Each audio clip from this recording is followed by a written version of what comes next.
Kirk, if you had to pick one running back in the nation, who's that best guy this year? Who's going to go at the top of the draft? For me, it's Justin Parrish, and it's only because he can do it all. He can catch the ball out of the backfield. He's got speed. He can break tackles. And honestly, he plays on the best team in the nation now. He does have some competition. I think Roy Toth has something to say about that. And now there's an emerging J.J. Hollinson, and they're going up against each other this week. This could be a personal game for J.J. Hollinson. I think that he may be a star on the rise, but I think that Parrish right now is hands down the best running back. What he did in week 1 was phenomenal. But Hollinson, you never know. He can make his move this week in a head-to-head matchup versus Parrish. I guess we'll have to see. Yo, what's good, YouTube? This is Jay from TNJ, and welcome back to the Rivercats Dynasty as we continue Season 6 in our tough schedule to start this year, non-conference play, going up against the #1 team in the nation, East Gotham, with all of that talent on the offensive side of the ball, and honestly, every single position. They don't have a hole at all. Maybe their offensive line, but they have a very good running back in Justin Parrish who makes up for it. Remember, J-Ron Parrish actually transferred to their school, and he is their second-string cornerback, so he will be starting on the left side of the field. But honestly, their pass rush is there. Their defensive backs are there. I mean, they have All-Americans all over the field. Last year, they had an All-American quarterback who ended up winning the Heisman in Kearney, but he has graduated, moved on to the NFL. So now here they are at home, and we are still unranked after upsetting a ranked opponent last week. But if we can do it this week, we'll surely be ranked. Here is Zane Storm getting us started out, and out comes Dunn Carmichael. He had a pretty good opening game last week in his first action at Division I quarterbacking, but one thing about him is that he's going to stretch the field. Let's see what he can do. The first play, handoff, Hollinson, and he gets stopped. Gain of 3. And there's not going to be a ton of big holds this game, I think. East Gotham is a very fast defense. It's a buck sweep on the next play, and he's going to lose 5 yards. And you can just see the talent on this defensive line surely outweighs us on the offensive line. Offensive line is one of our weaknesses. It's a 3rd and 12. Throw across the middle, and it's picked off by Chance. Chance is going to take this one back to the end zone for the touchdown on the first pass of the game for Dunn Carmichael. But take a look. Carmichael just misses Zane Storm. This was way overthrown, and it wasn't even close. And East Gotham is going to take the 7-0 lead already. We knew this defense was elite, but we may struggle a little bit. So here, 1st and 10 on the next drive. Dunn Carmichael gets a second chance. Throw across the middle. It's going to be caught by Chris Whiteside, the sophomore. Gain of 22, close to the 50. That's a nice touch pass on that one. So 1st and 10, handoff Hollinson. He's got some room, and he picks up a gain of 10, getting hit hard by 2 defenders. But it's a first down. That's the biggest run of the day so far. So 1st and 10, another handoff. And this time Hollinson cuts back, finds a little bit of room. And we may need to ride Hollinson a little bit in this game as we hand off to him on 3 straight plays. But the third one isn't going to work. That's a tackle in the backfield by their big defensive tackle, David Baker. So 3rd and 4, dump off pass. Storm does get to the edge, though, on the jet sweep toss, and that's a 6-yard gain. First down. So Jamal Wilson checks into the game, running a little bit of option, and look at Hollinson running over a defender. Gain of 4 yards for him, and another first down. So we will continue to run the ball in this game. It might be a little boring, but what we have to do is just give the ball to our best offensive player, as now we line up in the shotgun at about the 10. Throw to left side. It's Hollinson who runs over Parrish. It's a touchdown, 9 yards out. Hollinson's weakness is his ability to catch the ball in the backfield, but he makes his former teammate pay on that one, and it's now 7-7. Parrish already a couple of receiving touchdowns in this early part of the season. So here is the redshirt freshman, Travis Gibson. If he doesn't see anything, he's going to take off. That's his calling card. His legs are pretty good. He's at about high 80 speed as he throws across the middle. This time, it's going to be his tight end, Pat Brink. And he's open 25 yards across the 50. So just out of field goal range. Gibson now from the shotgun. He's going to have all day. He's going to throw deep, and it's picked off. And that is the freshman Latrell Hopkins. He's filling in for Brian York at that strong safety, that free safety position, I should say. And York takes over at linebacker, and Hopkins has his first turnover of his career. He's a big-bodied guy, known for his man coverage as a safety. But take a look at Jacob Drackett. He put a hit on Gibson. That's sending a message right there. And now we take back over, and we might have a chance to take the lead here. 7-7. We get that possession right back. So here's a throw across the middle. This time it's Joe Bashai who checks into the game, and he drops it. Can't hold on to that one. They sent the cover 0 blitz. So Dunn Carmichael here on a 3rd and 7. He's going to take it himself, picking up a gain of 8. And it looks like he may be shaken up. So in comes Jamal Wilson, the junior quarterback. He's going to hand off Jack Edelman up the middle, and he does fall forward to about the 50-yard line. Gain of 12 for him. He's a former quarterback as well in college. So now we get it to about the 45, 3rd and 13. It is going to be a strip sack. Johnson falls on it. He's got room, and he gets tackled by J.J. Hollinson from behind at the 26-yard line, but another turnover early on here in this first quarter for the Rivercats. This Gotham defense is really good. So now they're at about the 25. Quick throw. It's Adams. He's got it. He throws a stiff arm, picking up about a gain of 15 for him. First down. So Parrish gets the toss play, and it's a big hit. That is Osias Caesar on that hit. He's got speed. I'm surprised he caught up to Parrish on that one. Parrish is a fast running back as well. So here's Adams. Quick throw. Touchdown. 9 yards out. Right when we get a good play, they get it right back. Travis Gibson has his first touchdown pass of the game. It's now 14-7. He's got them just like that. So now that we start the second quarter, Hollinson, he's going to get a first down. And he's already run the ball pretty well. He's got to make a statement here in this game. I think he's getting disrespected across the nation so far as Dunn Carmichael takes it to the right side, and he's healthy. But then shaken up again, taking one more hit. And in comes Ty Featherstone out off of the bench. Not Jamal Wilson. Wilson was shaken up on the last drive. And now in comes a third-string quarterback. Featherstone hands off Hollinson, and he gets stopped at the line. So 3rd and 3 this time. Let's see what Ty can do. He moves to the right side. He's going to stop and throw. He's got Edelman. Some room, too. He spins out of bounds. Gain of 15. First down. He's not a mobile quarterback at all. He comes in with 59 speed. So you're going to see a different offense with Featherstone in the game. Hopefully Carmichael and Wilson are okay. So it looks like Carmichael will return soon. We're going to keep Featherstone in this time. Quick throw to left side. It's going to be caught by Ethan Andrews. Gain of 7. And it's a first down for our starting tight end, finally in his final year. So Featherstone throws to the right side. It's going to be caught by Andrews again. Gain of 10. Maybe found a little bit of a target for Featherstone as Ethan Andrews is open on 3 straight plays. So now from the 22, Featherstone from the pocket throws to the right side. He's got the senior Stephen Ford who spins. Touchdown. 23 yards. One thing about Featherstone is he is an accurate thrower of the football. Doesn't have the elite arm strength, but he can get it there. It's 14-14. So here on the next drive, this time it's a jet sweep. Joe Connor, and he gets hit hard in the backfield. It is Brian York coming in with the big-time hit. And there we go, setting the tone early as they have not given the ball to Justin Parrish too much. So here's Gibson, quick throw. It's Fogel who beats. That's going to be the second-team preseason All-American Brenton Jackson. Gain of 14, just about. So 3rd and inches. This time handoff. Parrish gets the handoff. He cuts back. He's got the speed. He gets tackled from behind. And that is Osiris Hovick for the tackle. Gain of 13.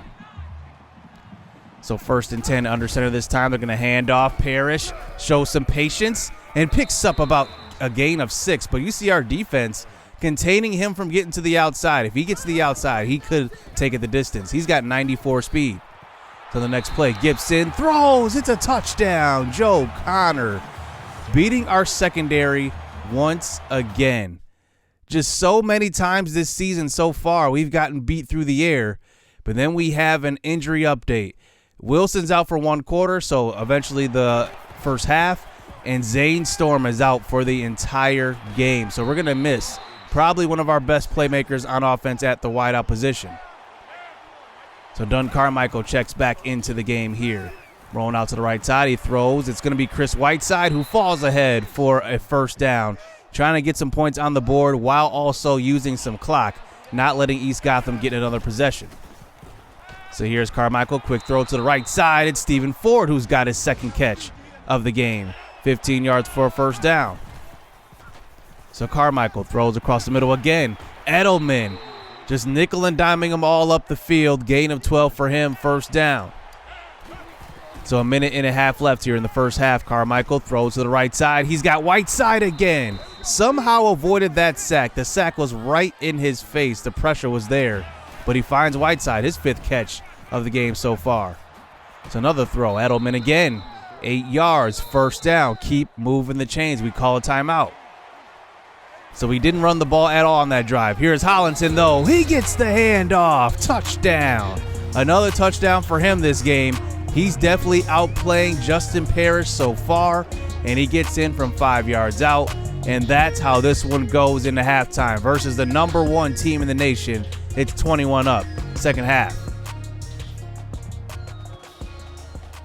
So here we go to start the second half. We do have to stop this offense a little bit, passing the ball. They have been throwing the ball pretty well as Fogle gets the jet sweep on this one. 26 yards, throwing a little bit of trickery in here. I'm not sure why they're not running the ball with Parrish. Maybe they know that our secondary is weak, so they're trying to attack us through the air. So here's Gibson this time trying to scramble, and he gets sacked. Everybody's there. That was J.J. Taylor, Dominique Edwards, and then Osiris Hovick comes up to clean it up. So here's Hagan, the tight end. He gets the catch and somehow falls forward, and that's a gain of 11. I don't know how he got to the marker on that one. So from the 30, Gibson throws. Connor, big hit. It's Hovick, but he's got the first down. Connor holds on to it. And now they're inside the 20. Fullback in the backfield. Handoff. Parrish tries to get to the edge. Not going to work. Everybody's there, and that is Kamari Jamison coming into the game. And he gets the tackle in the backfield. So now Gibson throws on a 3rd and 9. It's going to be caught by Adams, short of the first down, and they're going to settle for 3 points. So 24-21 now. Carmichael with 4.5 minutes left here in the third. Quick throw, and that's a tight spiral right into coverage, but it's a perfect place ball. Stephen Ford gets another first down, his 3rd catch of the game. So Hollinson out of the backfield running over a defender again. And that's Chance who had the pick 6. And J.J. Hollinson just runs him over like it's nothing. So Jamal Wilson checks into the game now. He's healthy in the second half, running the option. He pitches out to Whiteside, but he can't get free. And he only picks up maybe a gain of 3, bringing it to a 3rd and 9 this time. Trips to the right side. Bashai in the backfield. We throw to Bashai, but he gets it knocked out of his hands. And now it's 4th and 9. We're probably going to have to punt this ball away. But no, the offense is still out onto the field. Carmichael, 4th and 9. Throw. It's Whiteside. He's got it. First down, 14 yards, beating Chance in man coverage. His 5th catch of the game. He's up to 70 yards. So Macklin in the slot this time. He's going to get the pass, and he gets inside the 10, 19 yards. Carmichael has that strong arm. That's what his calling card is. And now we eventually get it inside the 5. So goal line formation this time. We have the pitch play called. Hollinson gets to the edge, and he's going to walk in. It's a touchdown. The Rivercats take the lead here in the 3rd quarter. And now let's see if East Gotham can answer us back, as here comes Gibson and Parrish in the backfield. So they run the tight end in motion here, 1st and 10. A minute, 50 seconds left. Play action fake throw. They throw deep, and it's going to be caught by Fogle again, beating DJ Durrell, the sophomore, in coverage. A big-time first down. DJ Durrell just got caught looking in the backfield, and he gets burnt. And, wow, these cornerbacks are definitely making some mistakes this season to start out this year.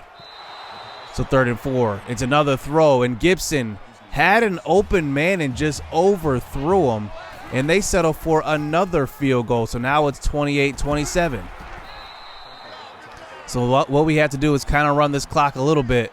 But Hollinson is shaking up. So many guys are getting hurt early on in this game as now we wind down the third quarter. Here's Bashai, another carry for him, gain of 9. He's been a capable backup running back for us, and we're going to continue to give him the ball. So we start the fourth quarter, another handoff. Bashai, and he gets hit hard, but he holds on to it, but it's a gain of 7. Just keep moving the chains this time. So 2nd and 3, Carmichael throws to an open man. It's Macklin. He makes a move and tries to spin away, but gets tackled out of bounds at about the 40-yard line. Gain of 15 for him. And now we line up here with trips to the left side. You see the clock is wind down a little bit. Carmichael moves to the right side and throws to the sideline. Eric Klug. Both tight ends are capable of catching the ball pretty well. Klug is our best blocking tight end, but I got to say Ethan Andrews is pretty good receiving the ball as well. So Hollinson checks back in, handoff up the middle, and he does pick up about a gain of 17, it looks like, and that's another big-time run by Hollinson, and he gets to the 6. So 1st and goal this time, handoff, Hollinson, he tries to run over a defender and gets tackled at the 1, and now that brings it to a 2nd and goal from the goal line. Pitch play, Hollinson, touchdown! And he gets another one added to his total this game, and that will extend this lead to 8. And now East Gotham comes back onto the field. 1st and 10, Osiah Caesar gets in. Travis Gibson goes down. I think that running back, Justin Parrish, was focused on the defensive line. Did not see Caesar. He hid behind the defensive line, and he gets in for the sack. So 3rd and 16, another throw across the middle, and that is going to be caught by Fogel. But take a look. The backup quarterback was in. And that is going to be another 1st down catch. And now it's Chance in the game, running a little bit of option, and he gets to the outside, breaking a tackle. Reggie Chance, 11 yards. He's a true pocket quarterback. He does not run the ball well at all. So if we can get him to run the ball, maybe he can fumble the ball a little bit. So here is Joe Connor getting open, and he's got it, gain of 19 yards. 1st down catch for him. So 4 minutes left here. Chance from the shotgun. Pressure's there, and he gets there. It's going to be Dominique Edwards, and he gets in for his 1st sack. He almost had one earlier, but now Chance under center here for a 3rd and 13. He's got all day in the pocket. He gets hit on the throw, and that's Jonathan Thousand that gets there. And there we go. Nice stop. And now they settle for another field goal. But this one's a little bit long. And the kick is up. And it's off the crossbar. So now we have the 8-point lead. Possession, 3 minutes left. Let's see if we can close this game out. So Carmichael under center this time. He's going to hand off Hollinson up the middle. And he has a hole and he falls forward. It's a gain of 7 yards for Hollinson, and now 2nd and 3. This clock continues to run. Hollinson finds a little bit of a hole and gets upfield. 1st down, gain of 6. And you see this clock starts to wind down. East Gotham calls their first timeout as Bashai checks into the game now. Carmichael moves to the right side. No intent to throw this ball. He was running it all the way, but he does get pushed out of bounds at the 9. Remember, the clock does not stop if it's not under 2 minutes. So East Gotham calls their 2nd timeout. So Hollinson, another carry up the middle, gain of 6. And East Gotham uses all 3 timeouts. That's all we needed. And we end up kneeling the ball 3 times, and that ends up being the game. East Gotham goes down, and your Rivercats start out 2-0. Verse 2, really good teams. I got to admit it, the Whitetails were not ranked going into this year. They should have been. They're a good team. And then East Gotham gets upset at home at that. That just shows how talented this team is. Even with our deficiencies, maybe on offensive line and in the secondary, the rest of our team really does make up for it. We have some pretty good safeties, but our cornerbacks are not really doing that well this year. They've got burnt on a few plays, but our run D is so good. I think that we just pretty much deterred East Gotham from running the ball. Our defensive line is very, very good, and I think that, we just honestly, they thought that they had a different game plan versus us. They thought they can probably pass the ball, which they did, But when they tried to run, it was non-existent. I mean, they couldn't do anything. And then hurting their starting quarterback late in that game definitely helped as well, because our defense really came through in the clutch. We held them to 3 field goals, and they missed the third one. But our defense really is coming along. Brian York, our middle linebacker, he's setting the tone for sure. Osiah Caesar is an athletic outside linebacker. He's playing quite a bit. Jake Braun is still making plays. He may not have the stats, but he's stuffing the run pretty well, and he's in on just a lot of tackles. And then our defensive line is just balling out of control. Our secondary, we'll need to see what we can do there. But Justin Parrish, 8 attempts, 26 yards. He was supposed to be the best running back in the nation, and we pretty much shut him down. Gibson threw for 205, 2 touchdowns, and an interception. And then Reggie Chance came in and only threw 3 passes, completing 2 of them. But we pretty much shut down that running attack, and that's why we got the win. So we end up jumping up to number 14 in the nation, and next week we will take on Utah. But man, what a start to this season. Right now we are sitting here. We haven't played a conference game yet, but we're sitting here in the middle of the SEC East. Remember, we switched divisions, and it looks like Rocky Mountain State is the only team in our division who is still undefeated along with us. So we'll have to see how this division goes. It's going to be interesting. I do not know who's going to be good in this division. I think the West is going to be good once again. Texas A&M is good. Ole Miss is good. Alabama's always good. And then Metropolis, we'll see how they do. They already lost the game, though, so we'll have to see. So next week will be the matchup, another one in the top 5. But the number 1 rush offense versus the number 1 rush defense. That's an interesting matchup. Who's going to win that one? I'm guessing that they run that triple option, because usually the triple option teams get that number 1 rushing offense. And look at their pass offense. That shows me why they're probably running the triple option. 125. They only threw for 45 yards average in 2 games. So hit subscribe, hit that like button, stay tuned. Let's get it. Let's go. I be trying to do me, but they be trying to copy though. Only problem with that is they not me though. People act cool, but really they be shysty though. They say they got your back, but they ain't even behind me though. I be low key, but police be trying to find me.